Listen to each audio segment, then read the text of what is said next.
the Andover Historical Society in Andover, New Hampshire, I'm Ed Hiller, and welcome to This Old Town. Ralph Chaffee came to East Andover in 1924 to manage the Halcyon Hills farm of 500 acres on Emory Road. Chaffee became a true town father in his adopted town of Andover. He was a selectman for 30 years, a trustee of trust funds, a library trustee, a town moderator, and school district moderator. Ralph Chaffee was also a writer and an amateur historian. His History of Andover extended the documentation of the town's history from where George Eastman's History of Andover left off in 1906. In 2007, the Andover Historical Society published Elder Moody's Hat and Other Stories of Andover, a collection of newspaper articles he originally wrote in the 1960s. This program and others to follow present excerpts from that new book as read by current Andover residents. If any parishioner objected to the long sermons and stayed away from Sunday services, it was probably his privilege to do so. Nevertheless, he was still assessed a minister's tax, to be paid for in cash or labor, and that was that. From those who paid in labor, he demanded a full day's work, often regretting that the winter sun set early to shorten the workday. One man whose job was criticized and angered Babcock by replying that he guessed it was as good as the preaching. Victor Phelps of Andover, born in Tioga, recalls how Morrison would appear at his home with a pack on his back, from which he would extract a big slab of salt pork and ask his mother to cook it for him. This she would do with a generous helping of potatoes added to give him an occasional hearty meal. Where he got the pork, no one knew. To a large extent, he lived off the land on fruits, berries, and nuts, and was said to have an excellent set of teeth from this simple fare. The late Harley Hopkins of Andover and Franklin fell the task of being the first lamplighter in Andover. Not to be outdone by Potter Place, Colby and Durgan at East Andover were soon sporting a new street lamp in front of their store. And a year later, one appeared on the church lawn. Let's look around in the old North Church Cemetery at East Andover. Here lies Captain Caleb Marston, farmer, lumberman, and early road builder. Here also lies Paul Smith Marston, the captain's father, an early settler in the Flaghole area.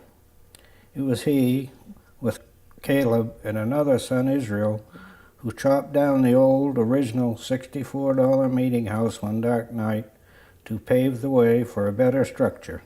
From a small beginning, the infant town grew. The old church structure remained long after it became inadequate and unsatisfactory.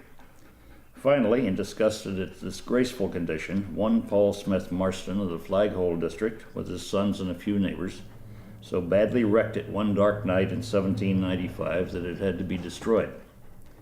For this act of sabotage, they were given a supper at a nearby tavern. Not far away lies tavern keeper Charles Hilton, who rewarded the Marstons with a supper and stimulants when the destruction was finished. Finally, tired of the endless controversy, a board of selectmen in 1879 broke the jam with a well-planned coup. Arrangements were made quietly with one Hiram Fifield for the purchase of the half-acre lot where the town hall now stands. A deed was drawn up, ready for signature. Near the center of Andover Village, surrounded by garages and an automobile graveyard, stands a large wooden building which has been for 82 years the Andover Town Hall, attested to by the 1879 high up in the gable end with wide upside down 2 instead of a 7. According to the town inventory, there were 151 horses left in 1928, as against 294 in 1902. The shift from horse to motor car was only half completed. There we found the excited Major on one side of the bedroom, his wife on the other, and poor Bill Miller separating them in the midst of a family scene. Assuming as nearly as we were able a solemn judicial manner, we listened to the story all over again.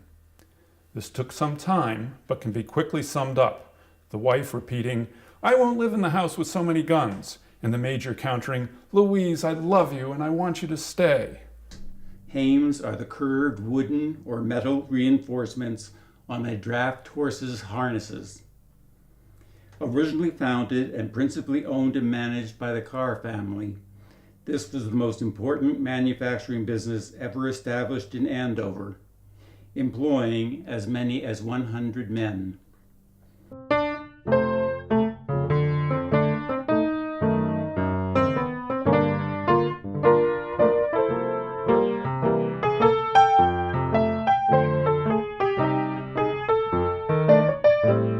With the laying of the rails came the little stations and freight houses of East Andover, later named Halcyon, Andover, Potter Place, and West Andover, or Gale.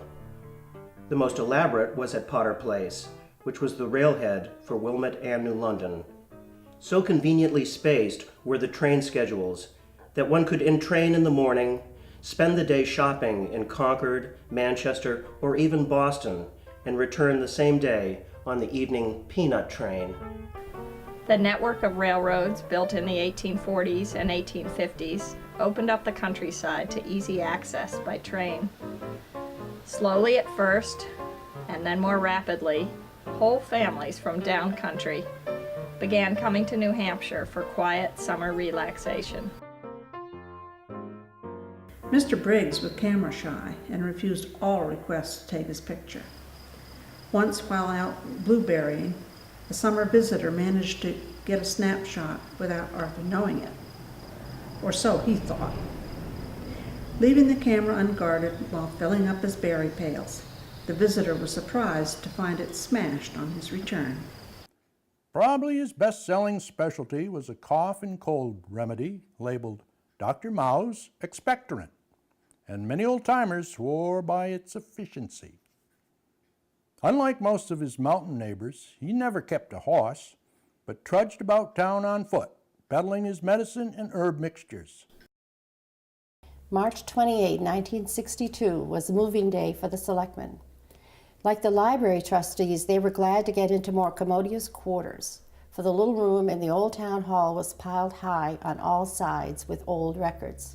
The selectmen wondered what treasures of the past might turn up when the safe was moved out of its 80-year-old resting place. Along with plenty of dirt and cobwebs were several dozen 1908 Andover Town reports, each in a yellowed manila envelope. Also found were a bourbon whiskey bottle, empty of course. On the other side stands a group of older citizens to whom the old hall, with its pleasant memories of past town meetings and social activities, represents more than just a building. One spring, two men were working together on some inside job when one began to feel thirsty. "Do you happen to have anything cold to drink?" he asked. "Yes, there's a bottle of cold milk in the refrigerator. Help yourself." He poured himself a glass and tasted it. "Where did you get that milk?" "From Farmer so-and-so. Why?" "Well, next time you get any milk from Mr. So-and-so, ask him to put the milk in one bottle and the manure in another, and we'll mix them to suit our taste."